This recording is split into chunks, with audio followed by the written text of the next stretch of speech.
Greetings to all my fellow watch enthusiasts on YouTube and Facebook and wherever else this video might be seen and shared.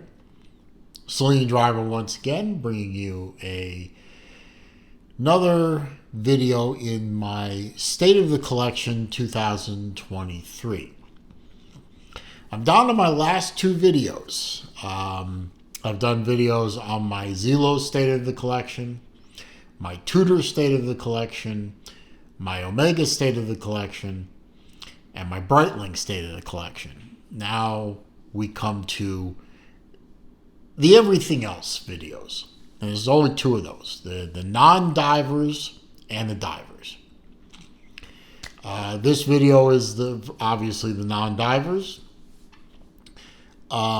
Between last year, 2022, about this time, and this year, 2023, my collection has seen a significant change in the non-specific, multiple brand space. For one thing, I at one time had 7 or 8 G-Shocks. I'm only down to 1 now. I've reworked my collection quite a bit, and you've seen the results so far, and this is the final 2 videos. We're going to work from this side to this side as we always do. I have my one and only remaining G-Shock. Whoops, it's upside down. I don't remember the specific model of it. The main attraction for me on this G-Shock, and the only reason I still have it really at the moment, is the color. The now very familiar to everyone orange and blue combination, which is my favorite 2 colors. This is a negative display G-Shock, analog and digital. It makes it a little hard for me to read, but I do like the overall aesthetic of the watch. It is a tough little sucker. I wear it, I wear it when I go out for walks or when I'm doing something that I don't want, something that would beat up a regular watch. This watch just takes it and keeps going. And that's the purpose of any G-Shock, really. The idea where it's a go anywhere, do anything, wear in any condition. Hell, run it over with a truck, and it still keeps going.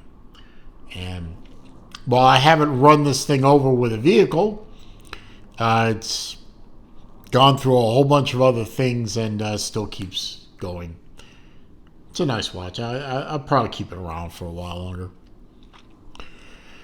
My venerable Comet.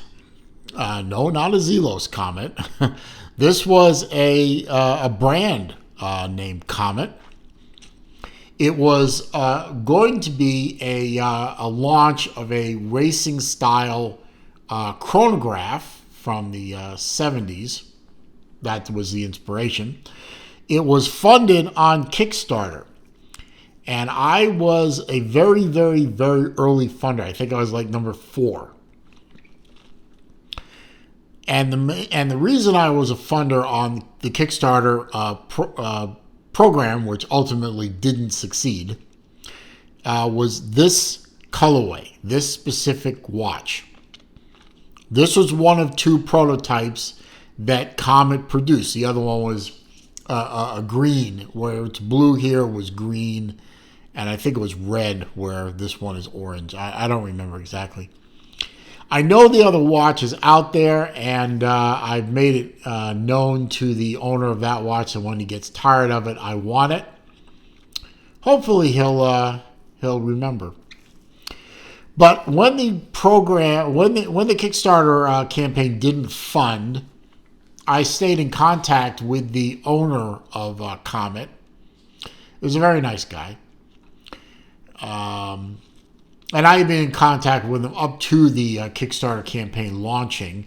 And when it failed, I stayed on him for a good 3 months later trying to buy this watch. I wanted this watch. Even though it didn't fund, I said, look, I'll give you the money that it would have cost me to get it. Then I made him another offer. And then I left him alone. And then I came back and left him alone. Finally, after about 3-4 months, he relented, sold me the watch. One of one. It's a quartz chronograph. I believe it's a Seiko Super Quartz under there. I'm trying to remember if it was a Seiko Super Quartz. I can't remember. It'll probably come to me later. Oh, wait a minute. It might be a Miyota. Does that say Miyota? That says Miyota. Okay, so it's a Miyota quartz. Anyway, great watch. Keeps excellent time. Has given me no problems. I fitted it on this Ishii silver mesh bracelet. I've had it on different straps and bracelets. I like this one the best. And just keeps ticking away. I love the fact that I managed to finally get it. My most controversial watch. My Seiko Pogue. This is a 6309 Seiko. Very 70s, late 60s, early 70s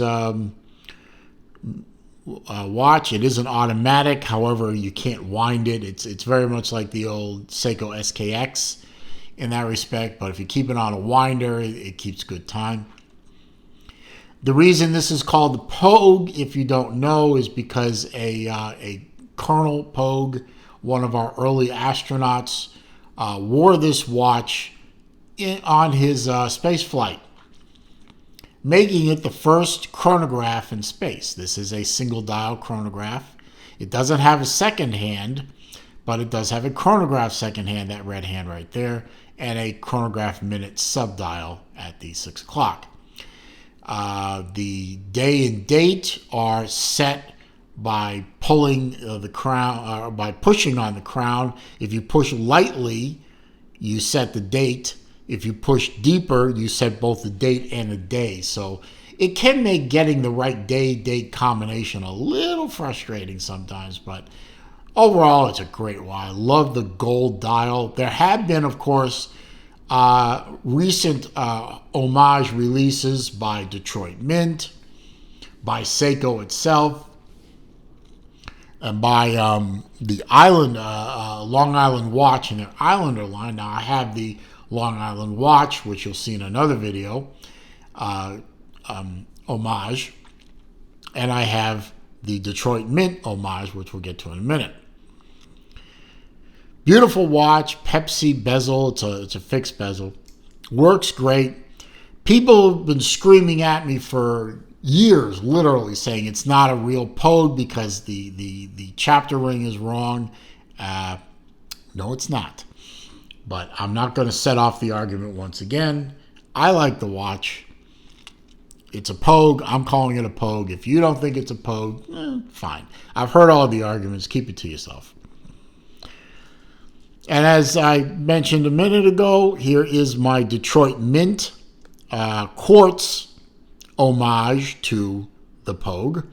Yeah, obviously the Pepsi bezel is very similar.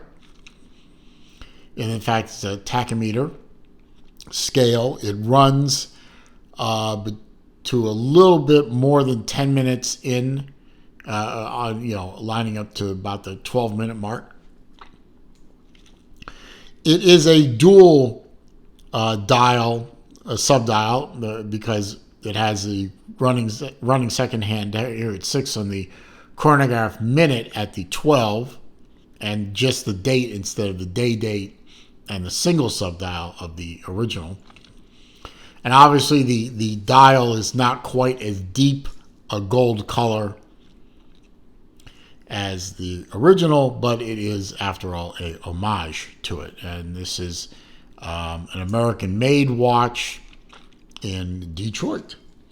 And it was my first Detroit Mint purchase, and very nice. They have other colorways on this watch. Silver, black, and blue, I believe. By the way, real quick mention, all of these watches you see on the table here have individual videos made of them. So if you want a deeper dive into one of these watches, all you have to do is search for it on my channel and you'll find it. I have a very nice IWC, that's International Watch Company, IWC Pilot with a ceramic case, blue rubber strap, which is one of the few rubber straps I actually like. Very simple three-hander with a date complication. It's really a nice, simple, very elegant looking watch. One of the few Pilot's watches I have. And I think the only Pilot's watch I have that isn't Zelos. I'll have to think about that. I have my crazy looking Resonance Type 3. I think it's Type 3. Type 1, sorry. I don't know why I thought it was a Type 3. Crazy looking watch. That's one of the reasons I love it. Because your minute track is out here, and that's your minute hand. This is your hour track, running seconds, and day of the week. You notice there are 5 solid dashes in white and 2 hollow dashes in orange. Those are the weekends, Saturday and Sunday, respectively. And you can see it's a little before 1 o'clock p.m. as I'm making this video, about 5 till 1. You can see that the hand is pointed midway across midway between the beginning and the end of the first sliver, and that indicates that it's halfway through Monday. And the neat thing about this is obviously crownless designed. The crown is here. This is how you wind the watch manually, or it's an automatic. You can leave it on a winder or wear it. And this is also how you set it, and the setting and winding directions are listed here. Everything rotates around a central axis. It's based on an ETA movement, but with a custom module on top of it. And everything rotates around. So as the minutes rotate around, this dial will rotate around, and everything will rotate around in a circle around the central point. It's grade 5 titanium, very highly polished. I was not a big fan of the original strap on this, so I did pair it with one of my beloved Colareb straps.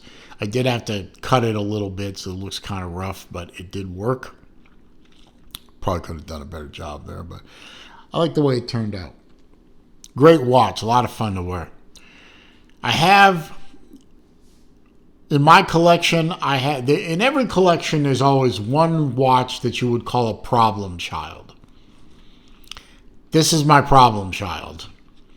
This watch is from a very, very small, higher-end company called Sarpiniva, named after its owner, Stepan Sarpiniva. It is Finnish, F-I-N-N-I-S-H, Finnish, as in from Finland.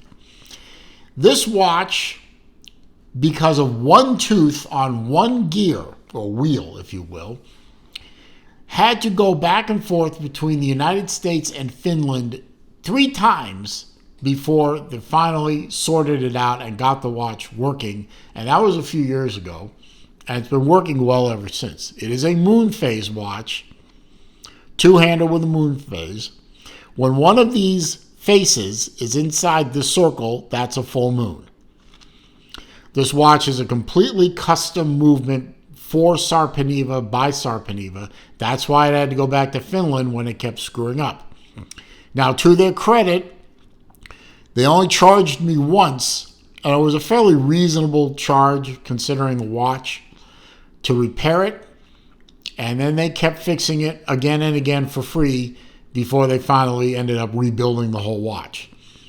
Problem child, but I got to tell you, I love the blue sunburst dial with the stars and the constellations and the moon phase, and the backside of the watch with that custom full rotor. I mean, the whole back is a rotor with the face. The rarity of the watch, the quality of the finish, it made the problems I had with this watch worth it in the end, because it's a beautiful, beautiful watch. And finally, in this grouping, I have my Chronosaurus. Looks like an old pocket watch, and that was the thing that attracted this watch to my father. Yes, I'm mentioning my late father again.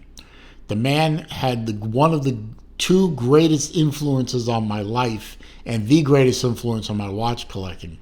So if you don't like the fact I mention my father all the time, tough. He loved this watch, and my mom loved this watch too. It's beautiful ceramic dial. It's 18 karat gold. It's in beautiful, beautiful shape. The big oversized onion crown. And it's what's called a repeater, a manual repeater. Now let me see if I can get this to work right. If you push this button, hopefully you can hear it.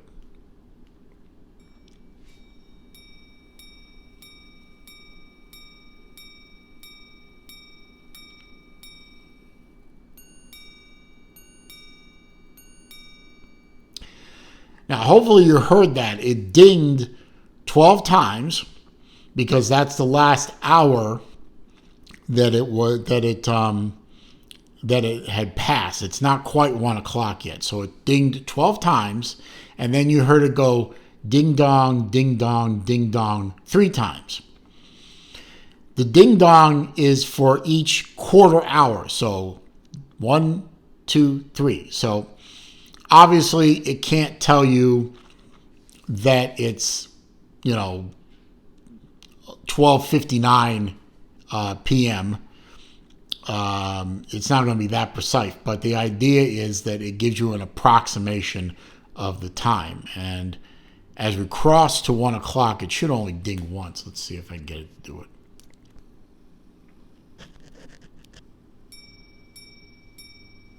No.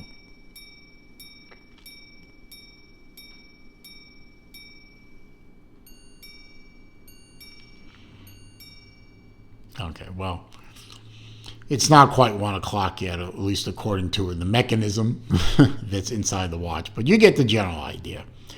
It's beautifully decorated. It's a beautiful pocket watch style wristwatch. Small seconds down here. Simple 3-hander. Very classy, very elegant.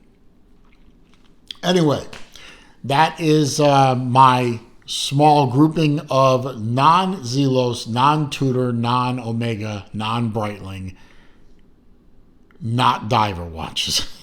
That's a long title for this video, but I hope you enjoyed it. I hope you found the video to be entertaining, informative, enjoyable. If you did, please click that thumbs up button for me. That does help with the YouTube search algorithm, helps bring people to the channel, and that's always a good thing. Comments, questions, suggestions down below. I do read them all. I do respond to them all. However, if you're going to try to insult me, good luck. Or you're going to try and troll me, good luck. Or you're going to leave links to bad places on the internet, I'm simply going to delete the comment and block the commenter. If you're new to the channel, of course, welcome. I'm glad you're here. I hope you enjoyed this video. I hope you'll take the opportunity to watch many videos on my channel. All I ask in return is that you click the red subscribe button at the bottom of the view screen. If you've been here before but you haven't subscribed, all I ask of you is please click the red button on the subscribe button on the bottom of the view screen. Don't forget to click the bell icon too, so that when I upload new videos or I do a live stream, you are alerted. And as I always say at the end of my videos, it is a crazy old world out there. It is not getting any less crazy, so please, when you're out and about, be careful, be safe, be well. See you soon.